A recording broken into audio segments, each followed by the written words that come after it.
गिरती हुई पार्टी, जो जिनका ग्राफ गिरते हुए चला जा रहा है, गर्त में गिरेगा जाके। अब नीचे जा रही है, कितनी नीचे पहुंचेगी इसका कोई हिसाब किताब नहीं है। और जैसे क्षण आगे बढ़ रहे हैं, जनता का गुस्सा भी इनके खिलाफ बढ़ता चला जा रहा है। और ये देख लेना आप, जब 7वें चरण में चुनाव आएगा, जनता का गुस्सा इनके खिलाफ 7वें आसमान पर होगा। नमस्कार, मैं हूं माही सिंह और आप देख रहे हैं नेक्स्ट 9 न्यूज। आज आपका बहुत बहुत स्वागत है हमारे खास प्रोग्राम 2024 का महासंग्राम में।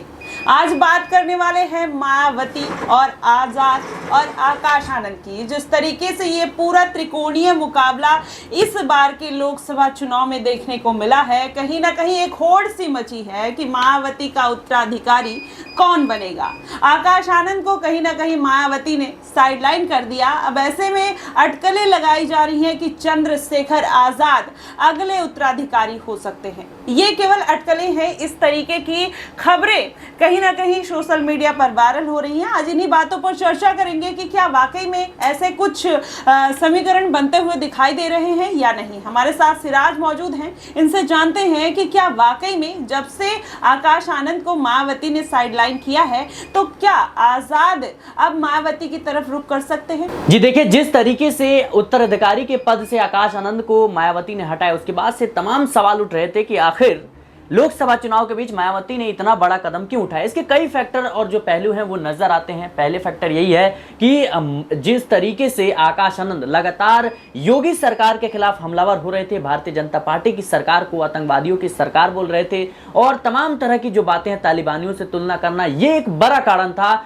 जिसकी वजह से आकाश आनंद के खिलाफ मायावती को मजबूर होकर फैसला लेना पड़ा। वहीं दूसरे पहलू जो राजनीतिक विशेषज्ञ हैं वो इस बात को कहते हैं कि आकाश आनंद जिस तरीके से भाषण दे रहे थे, कहीं ना कहीं जो बीएसपी का सियासी रसूख जो खो चुका है उसमें वापसी करती हुई नजर आ रही थी और जो दलित हैं वो बीएसपी का रुख करते हुए नजर आ रहे थे। और इसी कड़ी में मायावती का जो मांग है वो कहने के उनकी कम होती हुई नजर आ रही थी और लोग आकाश आनंद को ज्यादा सुनने का कह सकते हैं मन था उनका और ज्यादा सुनना पसंद कर रहे थे। तो कहीं ना कहीं लोकप्रियता जो थी वो आकाश आनंद की बढ़ती हुई नजर आ रही थी। हालांकि मानना यह भी है कि आकाश आनंद जिस तरीके से भाषण दे रहे थे, कहीं ना कहीं भारतीय जनता पार्टी उनके खिलाफ एक्शन के मूड में थी और उनके ऊपर कड़ी कार्रवाई हो जाती। तो मायावती ने इसी कह सकते हैं उनके भविष्य को देखते हुए उनकी वापसी करवाई और उनको फिलहाल के लिए देश की राजनीति से विराम दे दिया है और जो बीएसपी की कमान है वो कहीं ना कहीं अपने भाई के और आकाश आनंद के पिता के हाथ में दे दी। लेकिन अभी भी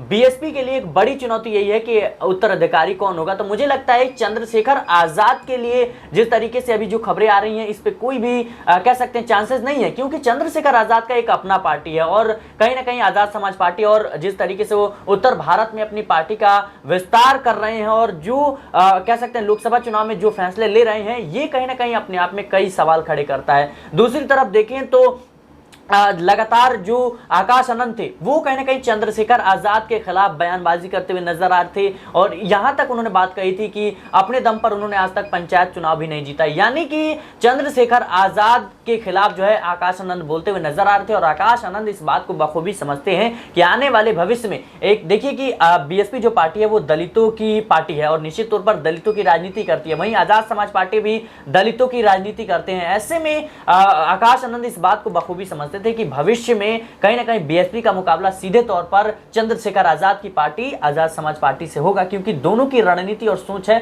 वो सेम है, दोनों के मुद्दे सेम है। ऐसे में उनको बीट करने के लिए उनकी कमियों को और उनके खिलाफ बयानबाजी करके ही जो है किया जा सकता है और इसी कड़ी में जो है आकाश आनंद लगातार बयानबाजी कर रहे थे। तो मुझे लगता है कि आने वाले समय में आकाश आनंद भले ही कह सकते हैं दलितों की पार्टी है और दलितों के बीच अपनी बातों को रखते हुए नजर आते हैं और मायावती के हक में भी कई बार जो है बातें बोलते हुए नजर आते हैं कि वो मेरी मां समान है, वो मेरी बहन समान है। तो मुझे लगता है कि ये सिर्फ राजनीतिक पहलू है आने वाले समय में चंद्रशेखर आजाद बिल्कुल भी वापसी नहीं कर सकती।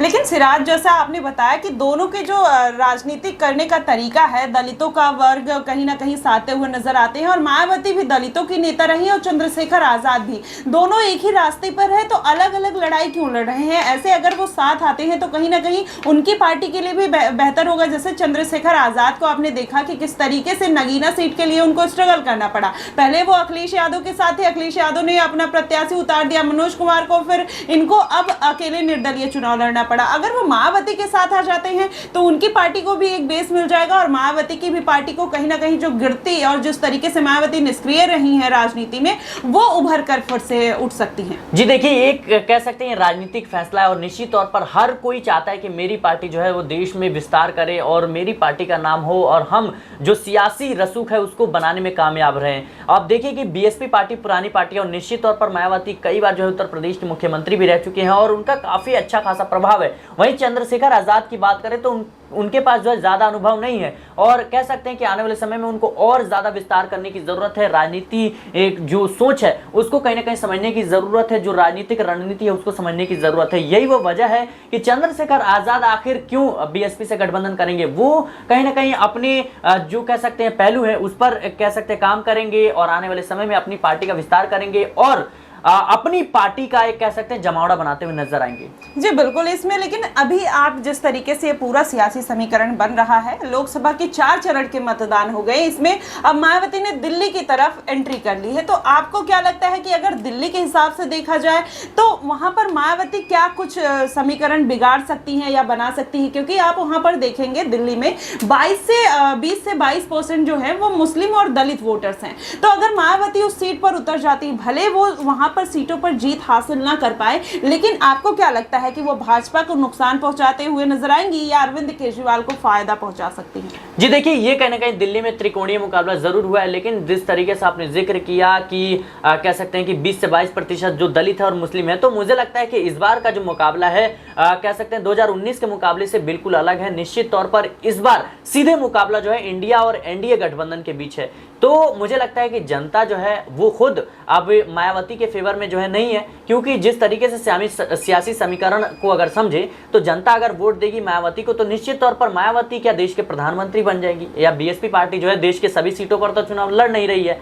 ऐसे में कहीं ना कहीं बीएसपी के लिए एक कह सकते हैं माइनस पॉइंट जरूर है। हालांकि जो उनके कह सकते हैं कि जो पुराने वोटर्स हैं, जो बीएसपी के एकदम कह सकते हैं चहीते हैं, वो उनके साथ जरूर जुड़ेंगे। लेकिन आप ये कहें कि सियासी समीकरण बिगाड़ते हुए नजर आएंगे, मुझे नहीं लगता कि कुछ भी असर जो है उनका देखने को मिल सकता है। हालांकि दलित जो वोट बैंक है वो दिल्ली में है, मुस्लिम वोट बैंक है, लेकिन सोचिए कि अगर वो मायावती को देते हैं तो मायावती तो वैसे भी कह सकते हैं कि पूरे देश की सीटों पर नहीं लड़ रही है चुनाव। तो जनता जो है इस बात को और इस समीकरण को समझ रही है और निश्चित तौर पर मुझे लगता है कि सीधा मुकाबला जो है एनडीए और एनडीए के बीच में होगा और मायावती एक आध जो वोट है वो कहीं ना कहीं हासिल करते हुए नजर आए, वोट को जरूर प्रभावित करेंगे। निश्चित तौर पर एक कैंडिडेट भी उतरता है तो वो वोट को प्रभावित करता है, लेकिन उतना प्रभाव नहीं डाल पाएंगे जिससे हार और जीत का फासला हो सके। लेकिन वहां पर जैसे आप देखेंगे दिल्ली की अगर बात की जाए तो वहां यूपी बिहार के जो मैक्सिमम लोग हैं वो रहते हैं और कहीं ना कहीं यूपी बिहार में मायावती का क्रेज है। अभी भी आप देखेंगे कुछ कुछ सीटों पर भले मायावती उस बार पिछली बार की अगर चुनाव की बात करें तो 1 या 2 सीटों पर उन्होंने जीत हासिल की थी,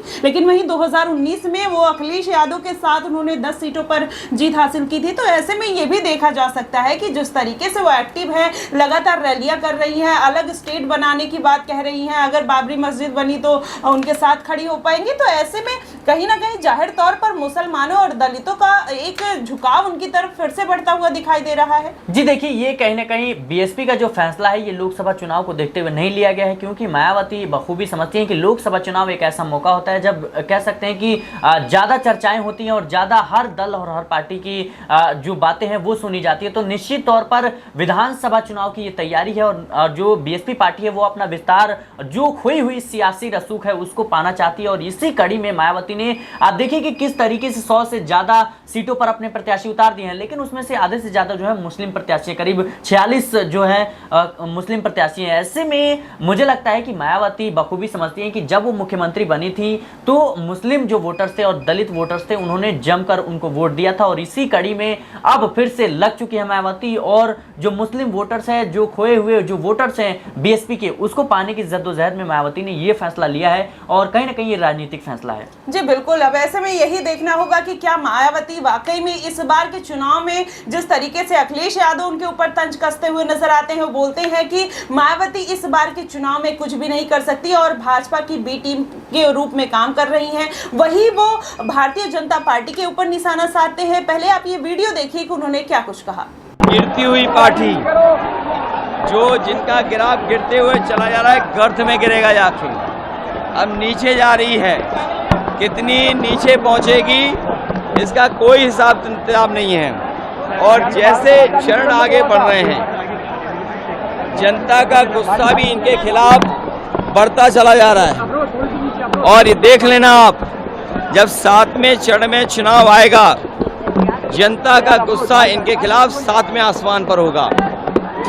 इन्होंने किसान को धोखा दिया, नौजवानों को नौकरी रोजगार छीन लिए, महंगाई बढ़ा दी, पेपर लीक करा दिए, झूठे इन्वेस्टमेंट मीटें दिखाई, डिफेंस एक्सपो झूठा ही दिखाया और केवल सपने दिखाए और इनका हर जुमला झूठा निकला। अखिलेश जी, एरच का जो बांध है वो पूरी तरह से बंद हो गया, आपने शुरुआत की थी उसके बारे में। देखिए, न केवल एरच बल्कि बुंदेलखंड के किसान को न पानी का इंतजाम, न उनकी फसल की खरीद का इंतजाम, बिजली महंगी, डीजल महंगा, यहाँ के किसानों को त्रस्त कर दिया है, दुखी कर दिया है और राशन के नाम पर धोखा। इसलिए बुंदेलखंड के लोग इनके खिलाफ मतदान करने जा रहे हैं। बुंदेलखंड के लोग ये पहचानते हैं कि उनका राजनीतिक दुश्मन कौन है। इस चुनाव में बुंदेलखंड के लोग भारतीय जनता पार्टी का अहंकार को खंड खंड खंड करके विदा कर देंगे। प्रधानमंत्री जी ने सारण में ये कहा है कि देखिए, आपको पता होगा कि गुंडे माफिया अपराधी कौन है और वो लोग हैं जो नौजवानों के पेपर लीक करा रहे हैं। वो गुंडे माफिया अपराधी हैं जो नौजवानों के पेपर लीक करा करके पेपर लीक करने वालों को बचा रहे हैं। वो सबसे बड़े गुंडे, सबसे बड़े माफिया, सबसे बड़े लुटेरे हैं। प्रधानमंत्री सारण में थे, वो कह रहे थे कि इंडिया अलायंस एक ख्वाब देखता है कि वो अपना प्रधानमंत्री बनाएगा, लेकिन उनका विजन ही क्लियर नहीं है। 5 साल में, एक साल में अलग अलग प्रधानमंत्री। समाजवादियों का इंडिया गठबंधन का विजन क्लियर है और विजन क्लियर है, उसी का परिणाम है। क्या जनता का समर्थन इंडिया गठबंधन समाजवादी पार्टी के साथ है। जो लोग मनमर्जी हैं, जो अपनी बात, मन की बात कह रहे हैं, उसको इस बार जनता, जो भारतीय जनता पार्टी गैंग है, उसको 140 करोड़ की जनता 140 सीटों पर रोक देगी। और अब मन की बात कोई नहीं सुनना चाहता, सब संविधान की बात सुनना चाहते हैं। जो मनमर्जी हैं, देखा आपने किस तरीके से अखिलेश यादव कहीं ना कहीं मायावती के ऊपर लगातार हमलावर हैं और उनको बोल रहे हैं कि आकाश आनंद को उन्होंने भले पार्टी से निकाल दिया, लेकिन इसका कोई फायदा नहीं मिलने वाला है, ना ही उनको एक सीट मिलेगी। आपको क्या लगता है कि क्या वाकई में इस बार मायावती को एक भी सीट नहीं मिलने वाली है, या मायावती जिस तरीके से दमदार तरीके से कमबैक करते हुए नजर आई हैं, उसका फायदा उनको जरूर मिलेगा? आप अपनी प्रतिक्रिया हमें कमेंट बॉक्स में जरूर बताइएगा। फिलहाल के लिए बस इतना ही। देश और दुनिया की तमाम खबरों के लिए हमारे साथ बने रहिए नेक्स्ट 9 न्यूज पर।